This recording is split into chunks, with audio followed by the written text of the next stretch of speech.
Praise God. Amen? Are you blessed? Batiin mo naman yung bagong dating natin ng mga kapatid. Say hi to them. Good morning. So, ang vision natin sa 2025 is all about abiding, passion in abiding Christ love. So, yung suffering sa pagmamahal ng Diyos na-experience natin is 2025. Sino naka-experience? Hindi nyo ba na-experience ngayon? Amen? So, marami pong nangyayari sa ministry, marami pong let go, meron pong restoration, maraming changes. But I do believe na, change tayo ni God for glory to glory, no? Fix your eyes to Jesus. Jesus is the one that we follow. Para maging disciple tayo ni Jesus, dapat i-teach din natin kung anong teach ni Jesus sa atin. Amen? Paano mag-teach sa mga kasamahan natin? Love them, care for them, forgive them, be kind, be good, be patient, be mercy, be full of grace. Huwag natin silang pagchismisan, huwag natin silang judge, mahalin natin sila. Amen? Amen? Dapat ma-reflect natin yung image ni Jesus, pero hindi natin yung kaya mag-isa. We need the Holy Spirit. So I was thinking about God, Lord, ano ba yung gagawin natin this 2025? God showed me dapat magkaroon tayo ng kingdom of heaven mindset. Ma-manifest natin yung kingdom of heaven. So gagawa ko ng series in the 4 books of the New Testament, the Matthew, Mark, Luke, and John, about the kingdom of heaven, series of 4 gospel. So magsa-start tayo sa ministry ni Jesus. Amen? Kasi kailangan natin to. Amen. Kingdom of heaven. Sabihin mo sa katabi mo, kingdom of heaven. Kingdom of heaven. Kingdom of heaven. So ang kingdom of heaven, hindi na tayo pupunta sa heaven para ma-experience yung kingdom. Yung kingdom of heaven mismo dito sa ating life. Amen? Amen.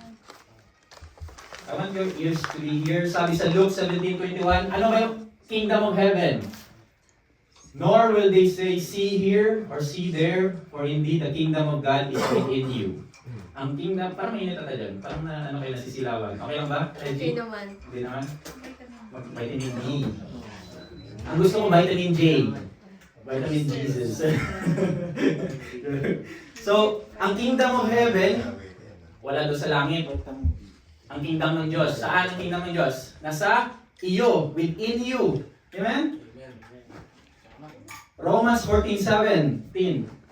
For the kingdom of God is not eating, drinking, but righteousness and peace and joy in the Holy Spirit. Yung ibig sabihin, ang kingdom ng Diyos nasa atin through the Holy Spirit. Amen? Hindi nyo ba alam na yung Diyos nasa inyo? He is within you. Your eyes na ng Diyos. Yung arms mo, arms na rin ng Diyos. Grabe yung reflection ko dito. Sabi ko, Lord, ano bang nasa mind ko? Bakit puro ganito yung nasa mind ko? Puro judgment, puro panglalait. Lord, ano nga to trust in my mind? And I pray, Lord, bigyan mo ka ng mind, Christ mind. Yung nagbago yung pananaw ko, yung pananaw ko kasi yung Diyos pa rin sa atin. Amen? Yung Diyos, He is in heaven, God the Father, Jesus in heaven physically, Jesus is in heaven, but the one is here is the Holy Spirit. Pero kapag mayroong suffering, pain, depression, sickness, fear, anxiety, divorce, destroy, abuse, rejection, lust, judgment, worry, swearing, slandering, hindi po yun yung kingdom of heaven. Yan po yung kingdom of darkness. Pero kapag mayroong joy, love, peace, righteousness, long-suffering, kindness, kahit wala ka ng pera, kind ka pa rin. Kahit masama na yung tingin sa'yo at saka tinitreat ka na ng masama, good ka pa rin, good. Faithful ka pa rin, gentleness, self-control. These are the signs that the kingdom of heaven is within you by the Holy Spirit. Kapag namamanifest ka dito, yung nafe-feel mo na ang kingdom ng heaven na sa iyo. If nagtitimpi ka sa shota mo dahil galit na galit ka, you have this kind of self-control. And that is yung nagmamanifest ng kingdom of heaven sa inyo. So, I want to build dito sa SSF a kingdom of heaven culture. Gusto niyo ba yon? Magkaroon tayo ng kingdom of heaven culture dito sa SSF? Sino yung gusto nito? Lahat ba? Amen? That is why it's so critical to have an intimate relationship with the Holy Spirit, no? Malaman natin. Ito yung isang truth na na-experience ko with the Holy Spirit. When my wife is angry with me, no, sabi ng Holy Spirit sa akin, huwag mong i-rebuttal. Have a self-control. Grabe yung voice ng Holy Spirit, very strong. Nasabihan tayo kung hindi tayo na huwag retaliate. Sabi ko, awesome to ano to, napakaganda to And as we live in obedience with the Holy Spirit, every day, nagkakaroon tayo ng malaking relationship kay God. And the kingdom of heaven will be manifested. There's going to be joy, peace, righteousness, healing. Kahit iiwanan ka ng syota mo kaya Darius, makakapil ka pa rin ng joy. Diba? Joy kasi nandiyan yung Diyos sa'yo. Faith, peace, no? Kahit mawalan ka ng trabaho sa oil, kahit mawalan ka ng trabaho, makakaroon ka pa rin ng peace. There's something. No? As we hold on to this truth, no? Kaya, sa atin, kailangan natin magkaroon ng, deep relationship sa Holy Spirit. Ang Holy Spirit po siya po nagkakanbik ng sin sa tao. Hindi ko po kaya magkanbik ng kasalanan sa tao. We could preach, but we cannot convict people of sin. Hindi natin pwedeng sabihin sa kanila na, wait, kasalanan ka, grabe ka. Right? We will, ma-hurt sila. Instead, maglalapit sila sa Diyos, mapapalayo natin sila. So, yan yung na-learn ko, no? So, the Holy Spirit is God. Amen? More than sa speaking of tongues. So, ang Holy Spirit, ang Diyos po siya. More than sa heat na napipil mo or sa goosebumps. Sino dito nakapipil na parang tingling sensation every time you worship? Napipil niyo ba? Ha? That is the Holy Spirit. No? Pero He is God. But you know that the Holy Spirit is holy? Holy. Kaya Holy Spirit. Hindi po siya didwell sa'yo kapag makasalanan ka. Because He is holy. But He will dwell in you if you are washed by the blood of Jesus. Yan lang po, magdidwell ang Holy Spirit sa atin if you are washed by the blood of Jesus. Amen? So ngayon, hindi po tayo more on, I think this is more on preaching and teaching. But I will share a simple message. Simple lang po ito. I will share a revelation na reveal sa akin dito. So, paano ba tayo gagamitin ng Diyos sa ministry? Pwede tayong gamitin ng Diyos sa ministeryo dito, sa colleagues natin, mag-share ng gospel, mag-pray to other people, mag-disciple. So, kailangan natin yun kasi tayo? Disciples of Jesus. And we will follow the commandments of God. Sabi ni Paul, imitate me as I imitate Christ. Sabayin mo sa kapatid mo, sa katabi mo, you will be filled, led, and empowered today. Filled, led, and empowered today. Amen. Amen. Come on. Kasi kapag hindi ka filled, hindi ka led, hindi ka empowered, tatalunin ka ng kaaway. The devil cannot destroy you because you are in Jesus, but the devil can distract you. For example, gusto mo mag-pray, gusto mo mag-read ng Bible, pero nasa Facebook ka, scroll ka pa rin ng scroll, then you took 5 hours instead of praying. Di ba? Guilty as charged. Totoo yun. That is nangyari din yun sa akin. Kaya we are reminded by this. Alam mo, I want to give you one truth. Prayer is the death of flesh. Kapag nagpe-pray ka, namamatay yung flesh. When you read the Bible, namamatay yung flesh. Amen? Amen. So go to your book, to the Bible now.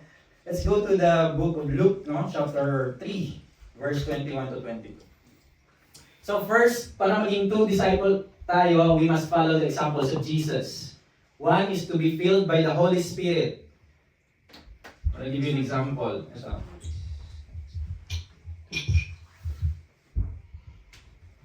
eto ka. This is God. He will fill you with His presence. Right? Punong-puno ka na ngayon. So ngayon, kapag punong-puno ka na, kahit anong atake ng kalaban sa'yo, hindi ka matitinag. Hindi ka mafo-fall. Amen? Ano nang atake sa'yo? But if you share this when you love someone, kapag minamahal ka, mag-share ka ng gospel, nag-pray for people, mababawasan yun yan. Sorry. Pero ano bro, sir bro. So ngayon, nagiging 3/4 na lang. Nakikita nyo? Pero na-share mo yung ng Lord, yung love niya. So ngayon, yung gagawin mo dahil dyan ka, you're going to worship again, praise God, read the Bible so that you will be filled again. Ganun yung life ng believer. To be filled with the Holy Spirit. Amen? Ganun yung gagawin natin. As a disciple of Jesus, I want to show you in the scripture kung paano naging filled si Jesus. Gusto niyo ba yun? Go to Luke, okay? Luke 3. Verse 21 to 22. Sabi dito, when all the people were baptized, it came to pass that Jesus was baptized. So ngayon, si Jesus, pumunta siya ng Jordan River. Nandun yung kanyang cousin, si John the Baptist. So ngayon, si John the Baptist nagbabaptize, nagwa-water baptism sa mga taong gustong mag-repent para mawala yung kasalanan nila. Then when Jesus comes, sabi ni John the Baptist, ay, dapat ako yung i-baptize mo. Kasi you are mightier than me. But Jesus says, okay, natin yan. Gawin na natin to, i-baptize mo ako para ma-fulfill lahat ng righteousness. Because even Jesus was God, He also performed what has a human will perform. To fill all the righteousness. Just like water baptism. So, ano ba yung water baptism? Tapusin muna natin yung verse. And while he prayed, the heaven was opened, and the Holy Spirit descended in bodily form like a dove upon him, and a voice came from heaven, which said, "You are my beloved Son, in you I am well pleased." So ngayon si Jesus nasa Jordan River. Binaptize na siya ngayon. Ano ba yung water baptism? Ano ba yung nagre-represent sa water baptism? Water baptism represents repentance of sin. Hindi ka po mafe-feel ng Holy Spirit kapag hindi ka nagre-repent. Hindi ka mafe-feel ng baso ng nakita ko. Hindi ka mafe-feel if hindi ka nag-repent ng kasalanan mo.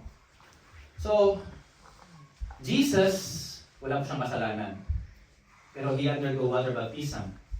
Pero yung symbolism ng water baptism, alam mo kung ano? Repentance to die from the lifestyle of sin. Dapat mamatay tayo sa lifestyle of sin talaga. Mamatay tayo doon. Huwag na tayo doon sa kasalanan na yun. It means that hi po!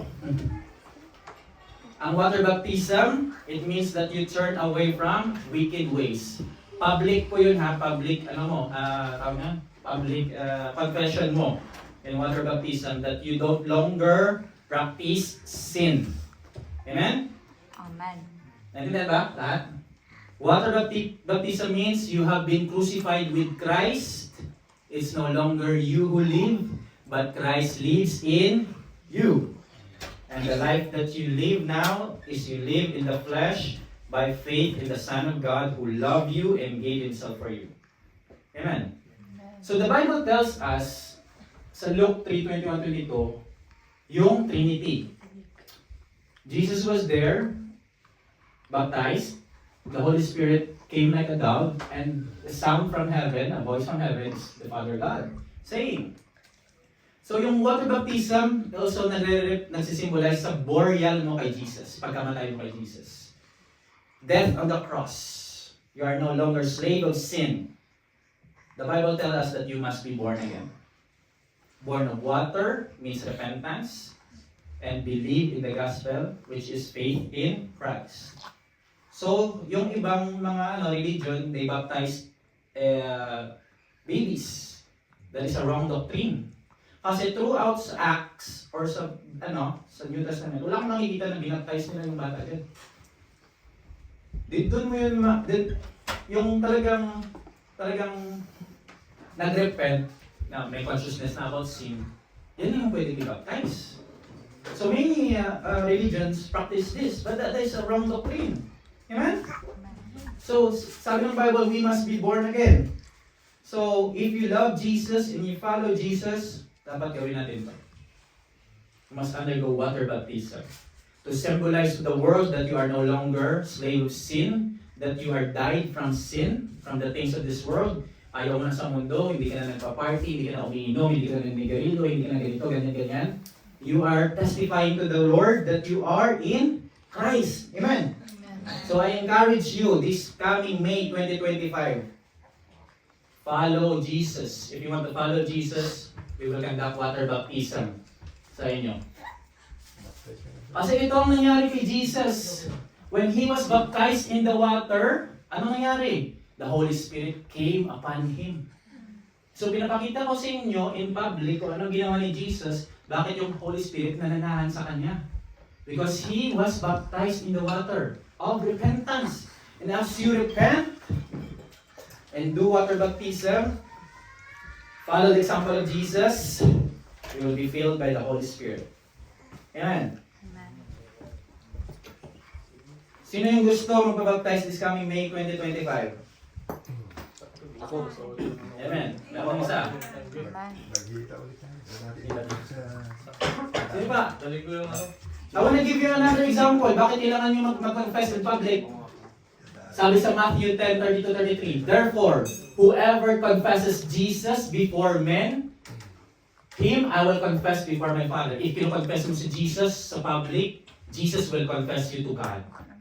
Pero kapag hindi mo kinonfess, verse 33, but whoever denies Jesus before men, him I will also deny before my Father. If hindi mo kinonfess si Jesus sa public, hindi ka rin i-deny ka ni Jesus kay God. That is true in the scripture. But water baptism will no effect if you don't repent of your sin. It's just like you jump on a swimming pool, tapos nabasa ka, tapos walang transformation. You need to repent. Amen? So I encourage you, and last year ata, water baptism din ako. Grabe yung nangyari. Parang nawala lahat ng malimonyo ko sa katawan. May cloud na natanggal sa isip ko. I was free. I was filled by the Holy Spirit. Pagkatapos na, nag-preach kami sa sentro. Amen? Amen. If we genuinely repent, yun, mananahan sa atin yung banal na Espiritu. Amen. Balik tayo sa Luke. Ito hindi natin nakita to. But alam mo anong ginawa ni Jesus after he was baptized? He prayed. Nag-pray si Jesus. Bakit nag-pray si Jesus? Because he was longed for the day to meet the Holy Spirit. He prayed for the Father God so that the Holy Spirit would come. If you want to be filled by the Holy Spirit, at gusto mong darating yung Holy Spirit sa buhay mo, after you confess Jesus in public, you repent of your sin, you must pray. The Bible says that you must ask, seek, knock, and God will give it to you. Amen? Amen. So yun yung pinipray ni Jesus, na ma-meet niya yung Holy Spirit. Amen. This is only a confession sa scripture. Pero I do believe that Jesus knows Father God, knows the Holy Spirit before. Amen? Kasi He's the Word, He's God. So bakit yung Holy Spirit nasi-symbolize as a dove? Kasi yung dove, skittish bird yan. They are easily to be spooked. Easily sila mawawala, mag-let go. Kapag nandyan yung dove, tsaka lalapit ka, lilipad yan. Why? Because they thought you are a predator.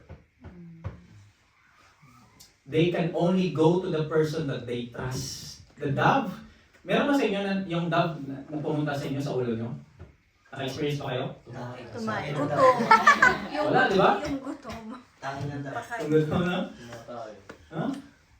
Because dove are very gentle and their heart is very precious. So they only trust who they can trust. So the Holy Spirit descended like a dove to Jesus because He trusts Jesus.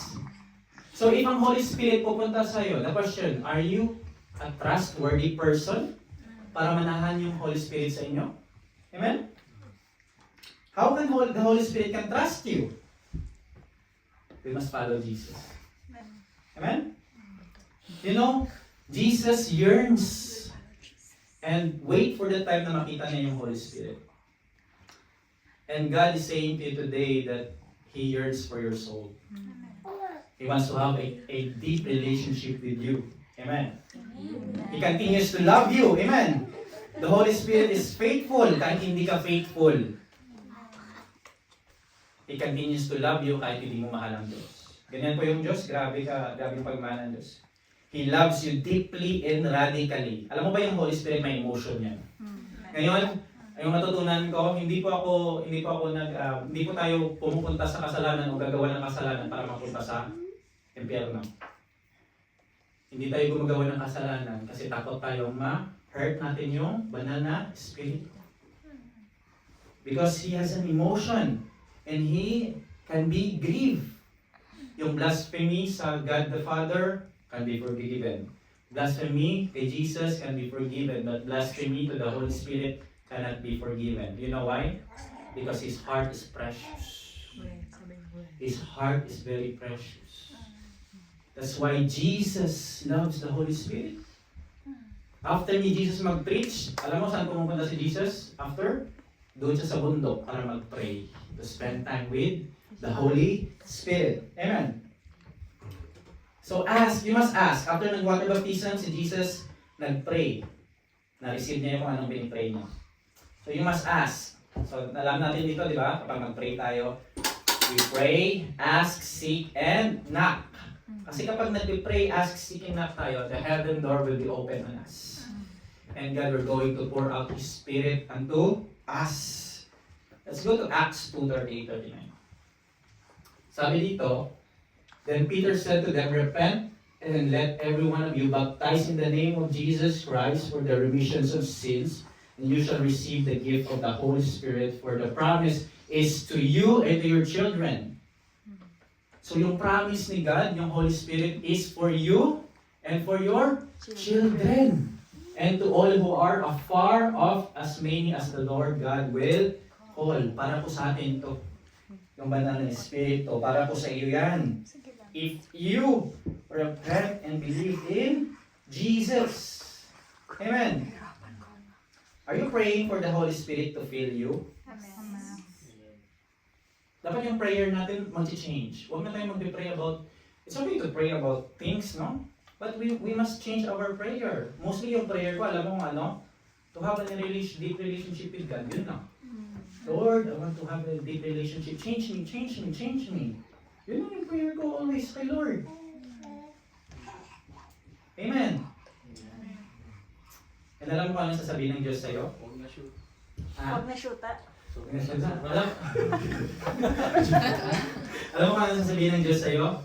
You are my beloved son and daughter in whom I am well pleased. Mahal ka ng Diyos, kapatid. Sobra. Mahal na mahal ka niya. Amen? Kahit wala ng shortcut. That is the first one. If you want to follow Jesus, you want to follow His example. If Kristiyano ka, ito talaga yung Kristiyano. Dapat mag-repent tayo sa kasalanan natin at we water baptize to tell the world that I am a follower of Jesus. I'm no longer a slave of sin. I don't practice sin now. And I want to follow Jesus. Amen? So filled, yung second natin is led by the Holy Spirit. So, kapag mag-follow tayo sa example ni Jesus, dapat na-filled tayo and na-led tayo. Bakit? Kasi kapag hindi tayo filled, ano mangyayari? Satan will attack us.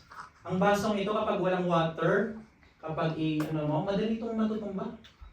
So, some of us don't know spiritual warfare. Hindi nyo alam kung bakit nagagalit yung kapatid mo, bakit may nangyayaring dreams sa mga, sa kapatid mo, bakit ganyan nangyayari? Because there are spiritual warfare and the devil is true. He's attacking us. And if you are not filled and led by the Holy Spirit, madali kang matakot. Yung pagiging Kristiyano po is very critical. Kailangan natin magkaroon ng malalim na relationship kay God kasi kapag hindi, madadaya tayo ng kalaban. Madadaya tayo ng kalaban. Alam mo, one thing that I learned from the Holy Spirit, He wants to have a deep relationship with you wherein tinatanggal ka niya sa world. One example, nung nagkausap kami tayo ni Richard at saka ikaw na, di ba umuwi ako? The Holy Spirit can make me. Kasi hindi, sinabi niya sa akin na hindi kita, umalis ka, umuwi ka, magdasal, mag-seek sa akin kasi ayaw ng Holy Spirit na if Christian ka, worldly pa rin yung pinag-uusapan. Alam mo, sobrang sakit ng heart ko kasi parang ginaganon ako ng mga worldly things. So, I go home, you know, and so pasensya na if meron tayong mga pagtitipunan sa maalis ako or something ganyan. Kasi the Holy Spirit is, we're listening to the Holy Spirit. And I do believe mangyayari din sa inyo to. Amen? Church, going to church is awesome. Pero hindi niyo makilala yung Holy Spirit dito. Alam niyo kung saan makilala yung Holy Spirit? When you are alone with Him. When you are alone. Sabi ng Matthew 6, shut the door, shut all the distraction, pray in me in secret. And your Father in heaven will reward you. Let's go to Luke 4, 1 to 13. No? 1 to 13 or 1 to 2. So una, na-feel si Jesus ng Holy Spirit. Ngayon, nililed siya. Tingnan niyo dito. Then Jesus, being filled with the Holy Spirit, returned from the Jordan, and he was led by the Spirit into the wilderness, being tempted for 40 days by the devil. And those days he ate nothing, and afterward, when they had ended, he was hungry. After mo na-filled, ang Holy Spirit, ililid ka. Saan? To tempt you. Magiging open ka ngayon. Vulnerable sa mga attack ng kaaway. That's why you feel like parang, ano ba ito? Parang masakit pakiramdam mo, parang ayaw ko na magsimba, parang ayaw ko na mag-read ng Word of God because the devil is attacking and distracting us. And we need to pass the test. Amen? We need to pass the test. So that's why we need to be filled by the Holy Spirit. Alam mo ba kung anong ina-attack ni Satan sa'yo? Alam mo kung ano? Your identity. Ano ba sabi ni Jesus? Sabi ng devil, if you are son of God, okay, kainin mo nga itong bato, gawin mo nga itong tinapay, the devil will come to you, sabihin, totoo ba talagang ligtas ka? Bakit nasa kasalanan ka? The devil will come to you and condemn you. O ngayon, pumunta ka sa SSM, nag-church ka, tapos pagkabukas, chismis ka naman ulit. Titingin ka naman sa mga babae. The devil will condemn you. Because you don't know your identity with God. That's why this is very critical sa atin na ma-feel at saka ma-led by the Holy Spirit. That's why the Holy Spirit, hindi po natin siya makikita niyo siya dito, ma-experience siya dito, pero hindi niyo makilala yung Holy Spirit dito. You will experience and know the Holy Spirit if you go home and pray to God in secret, alone with Him. So I want to encourage you to seek God, seek the Holy Spirit alone. Shut the door. Tanggalin mo yung Facebook, tanggalin mo yung Instagram, tanggalin mo yung kung anong mga nag-ano sa'yo. Pati work, tanggalin mo muna yan to spend time with God. Dapat walang distraction, walang people, walang noises, walang social media, walang TV, walang gossip, walang slandering, just you and God. Yan po yung dangerous place if you are led by the Holy Spirit. Kasi you will go to discern the voice of God versus the voice of the devil. I want to give you a secret paano malalaman yung voice ng Holy Spirit. Yung voice ng Holy Spirit is very still, small voice. Hindi yan siya yung malakas amplifier. If meron na nagka-convict sa'yo, yan yung Holy Spirit. You need to follow. Pero kapag hindi mo, ini-ignore mo siya, hindi mo na maririnig. And if you spend time with the Bible, with the Word of God, mas lalo mo siyang maririnig. Amen. Amen. 1 Peter 5:8. Ano ba yung kaaway? Stay alert. Watch out for your great enemy, the devil. He prowls around like a roaring lion looking for someone to devour. Alam mo yung kaaway, gusto niya i-kill yung time mo kay God, gusto niya steal yung joy mo kay God, gusto niya i-destroy yung relationship mo kay God. And he will bring condemnation in your life. Sasabihin ng kaaway sa'yo na, hindi ka naman anak ng Diyos eh. Hindi ka naman totoong ligtas. The devil will going to discourage you and he will tempt you, distract you. He will say lies to you. Yan yung ginagawa ng kaaway sa atin. But when Jesus was baptized, alam mo ano sabi ni God, the Father, you are my beloved Son who I am well pleased. And when you repent and accept Jesus, God is telling to you, are my beloved Son and daughter who I am well pleased. Please ko yung Diyos sa buhay natin.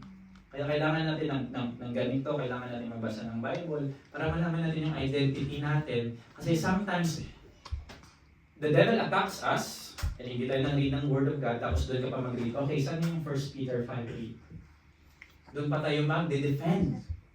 That's why we need to read the Word of God so that pagdating ng kaaway, he will flee because we submit our life to Jesus. Amen. The enemy will attack your identity. Inatake niya dito si Jesus sa kanyang identity, di ba? If you're the Son of God, after nito, if you're the Son of God, He doesn't love you. If you're the Son of God, no?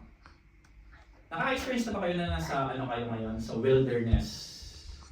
Kung parang walang nag-guide sa iyo, parang wala yung Diyos. Feel mo na parang nag-pray ka pero ang layo ng Diyos. Na-experience na ba yun? I do believe that is your wilderness. Kasi you are discerning kung anong voice ni Lord versus the voice of the enemy.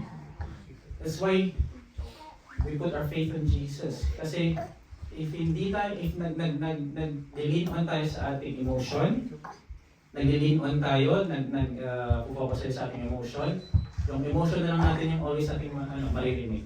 Hindi na yung voice ni Holy Spirit. Alam mo anong maganda sa Holy Spirit? It gives testimony to you that you are a child of God.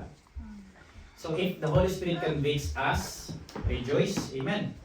Kasi, sinasabi ng Holy Spirit sa iyo that you are loved, you are accepted, you are forgiven, you are righteous, you belong to God, you are good enough, you are holy to God. Kapag malaman natin yun, if we are filled and led by the Holy Spirit, nako, the devil cannot attack us. The devil can attack us, but the devil don't hold on us.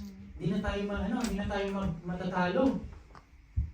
Kaya, when Jesus was filled and led by the Holy Spirit, sabi ng Biblia, the devil don't hold on him.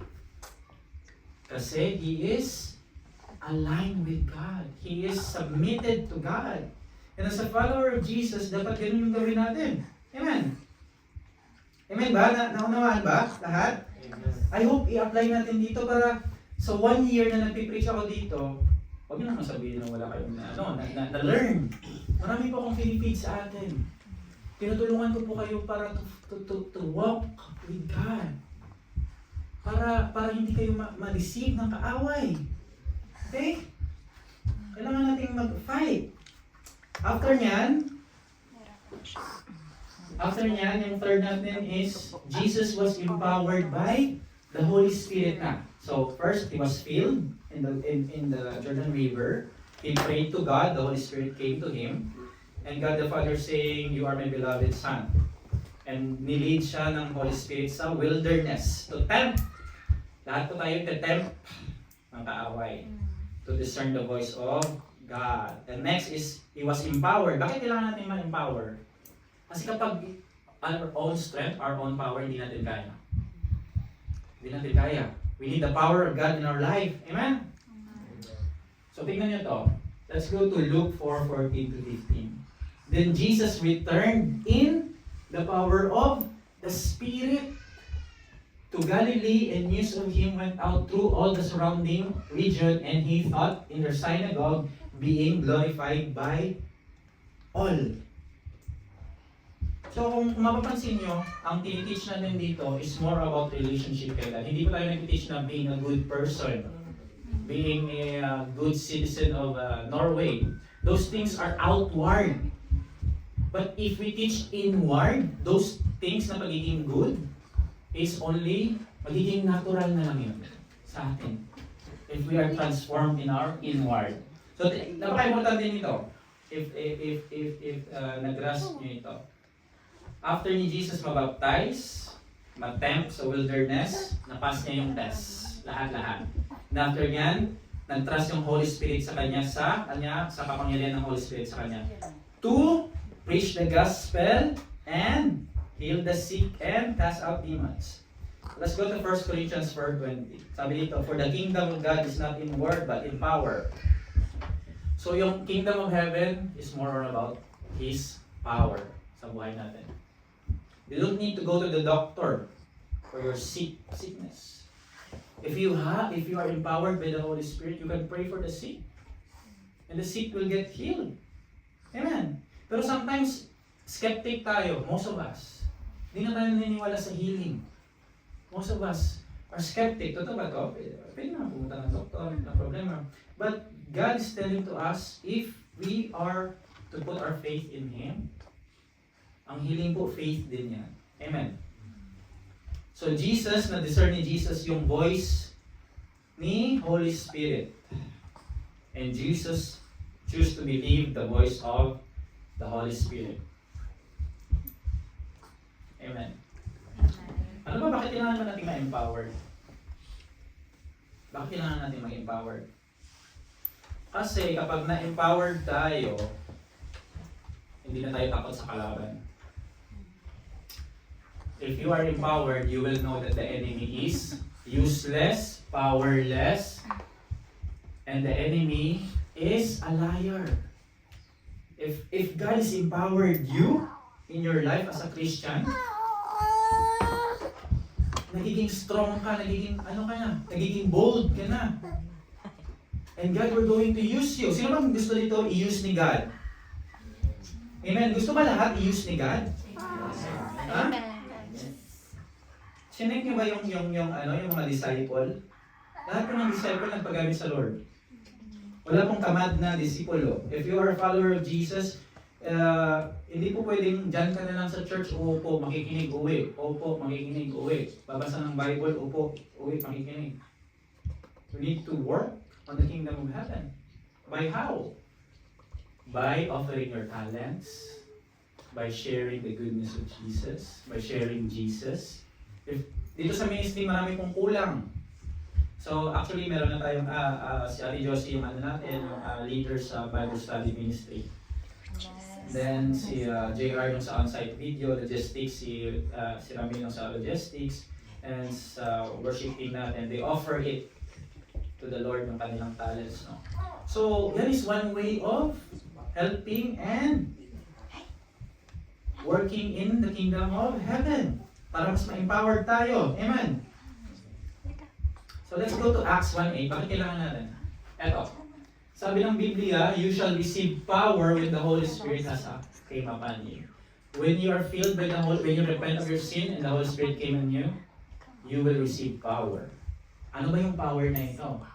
Gusto ba lahat magkaroon ng power from God? Ha? Amen. Available po ito sa inyo.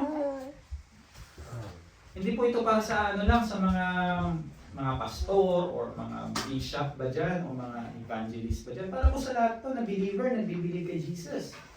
And the power of God will heal the sick, cast out demons, and to do the signs of wonders in the ministry and all the people who are hopeless and lost. Ano yung power ni God? Ang power ng Diyos, it is the kingdom of heaven manifested.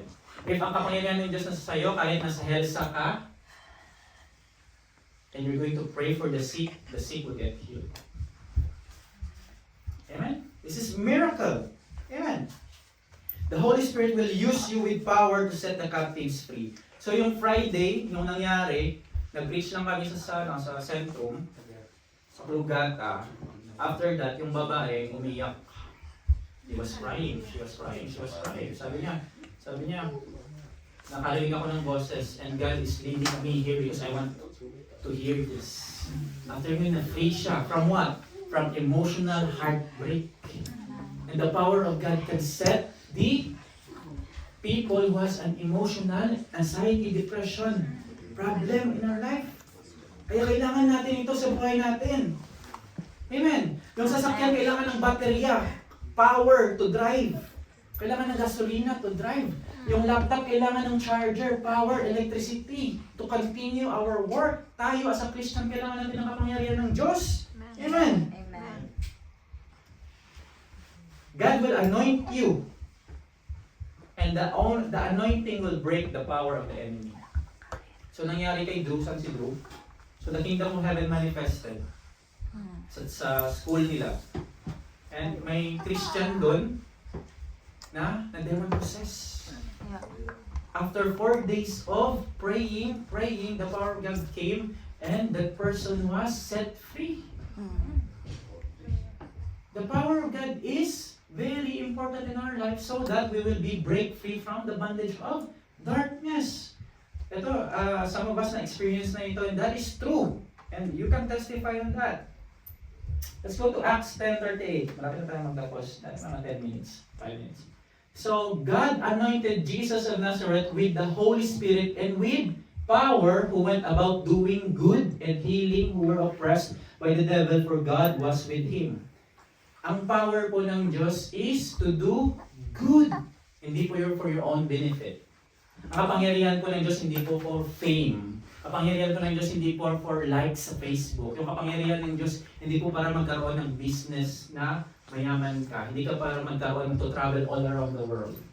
Ang kapangyarihan ng Diyos is para magawa ka ng mabuti sa kapwa mo, to heal the sick, to encourage them, to preach the gospel to them. Amen. Amen. Yan po yung kapangyarihan ng Diyos. Hindi po for your own benefit ang kapangyarihan ng Diyos. It's selfless benefit.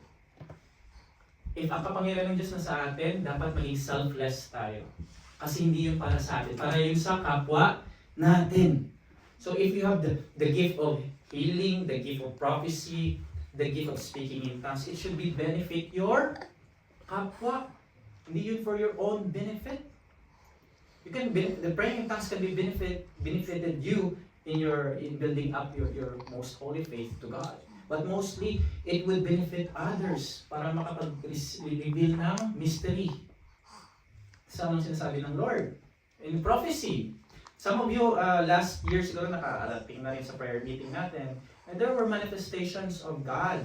Marami pong set free, marami pong bound na buhayan, nagkaroon ng hope. Kasi that is the power of God in our life. Pero yung power ng Diyos, hindi mo yan makukuha dali-dali. There is a cost. The anointing has a cost and you need to pay for it. Paano? Meron po yung cost, meron pong kabayaran yung kapangyarihan ng Diyos. If gusto mong gawin ka ng Diyos to heal the sick all about the Wanger, may kabayaran yan. Ano yung cost? Look what Jesus did. He was persecuted. He sacrificed himself. He loved others. He loved his enemies. He don't condemn, he don't judge. He loved people. Alam mo yung kabayaran ng kapangyarihan ng Diyos is to die from sin. If we are not doing sin anymore, the power of God will come to you. Amen. Amen? For mission, for service. Kailangan, if the power of God comes in you in healing, magpapatay tayo ng hospital dito, SSF Hospital. And we will invite people who are sick. And God will use each one of you to heal them. Amen?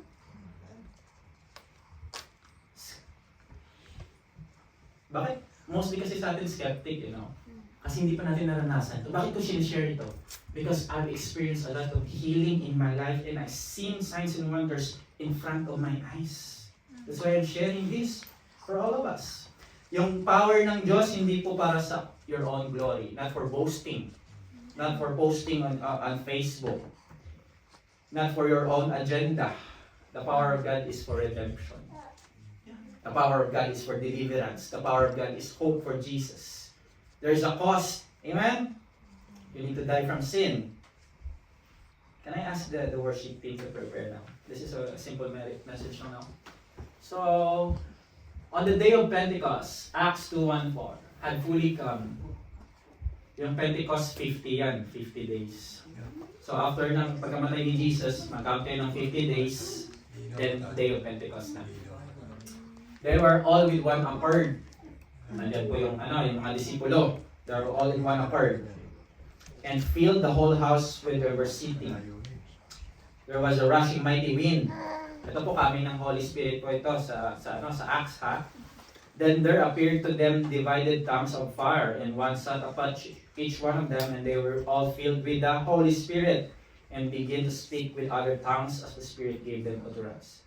So the day of Pentecost, na-receive ng mga disipulo yung kapangyarihan ng Diyos. Na-receive nila yung Holy Spirit. Amen? Amen.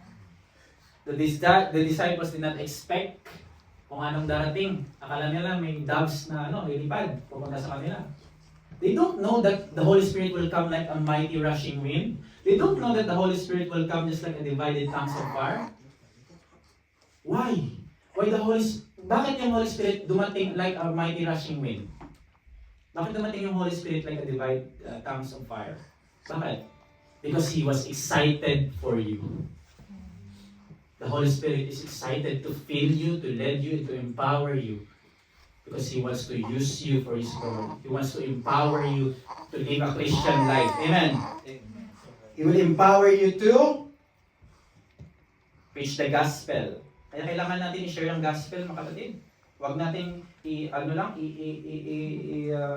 nasa atin lang yung kaligtasan, i-share natin yan. Freely you receive, freely you give. Amen. Let me all stand.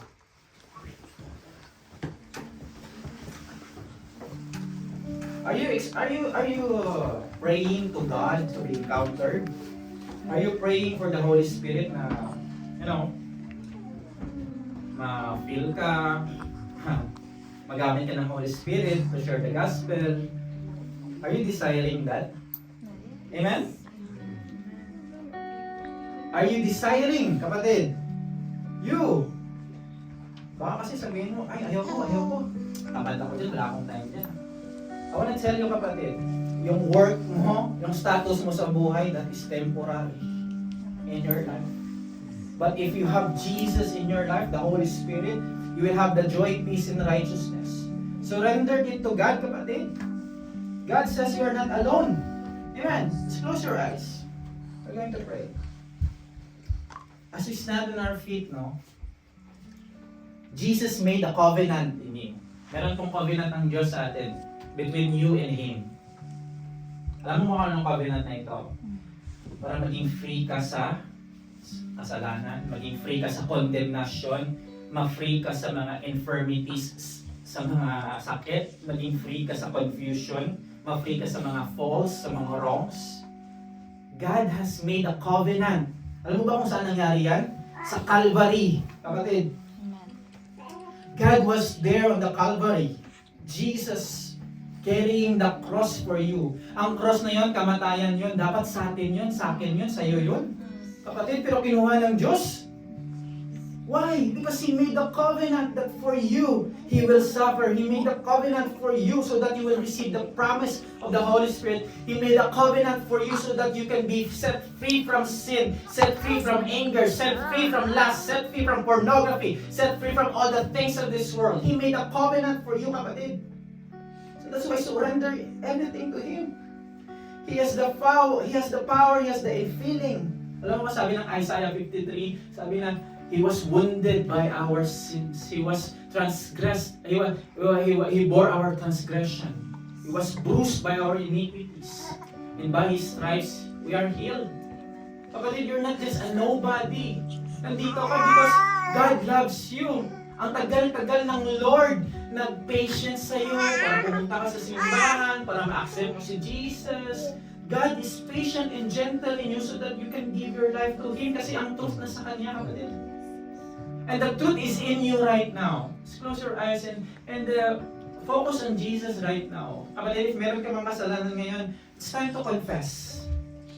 Time to confess to Him. Don't confess it to me. Don't confess it to your brothers na sa katabi mo. Confess to God. Meron ka mang, I know some of you have secret sin in your life. Meron kang nagawa last year.